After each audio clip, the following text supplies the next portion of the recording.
Welcome back and thanks for watching. Today we're going to go over how to get salt stains off of your boots. And if you live anywhere that has snow, you've probably encountered this on your boots or your shoes, and it really is unsightly and it can damage the leather.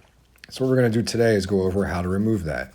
First things first, get a boot brush and just remove all the excess dirt from your boots. You don't want to clean the dirt into your boot, all right? So just take that boot brush, move it around, get everything off of there, get that boot nice and just, free of debris and ready to rock and roll. After you do that, we'll move on to the next step. That next step is going to be just mix equal parts of water and white vinegar, and then you're just going to gently apply it to your boots. And as you can see here, I'm just moving in a circular motion in some spots and gently wiping.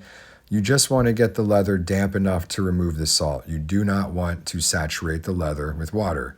One reason is, well, if your leather gets wet, it can lead to cracking and other problems. The other reason is that usually if there's salt on your boots, it means some of your waterproofing or your wax or your oil has worn away and your boot is more susceptible to water damage. So like I'm doing here, just gently rubbing it on there, getting all the salt off of the boot.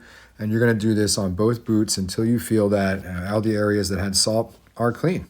And once you are confident that all the salt has been removed from your boots and that they are clean, the final step is just to let your boots sit out overnight or for the entire day and let them dry. Let them dry in the air or use a fan, and that should be it. Once you're finished up with that, add some boot oil or wax and you're good to go for the next storm. Remember to like and subscribe. Thanks for watching. I'll see you later.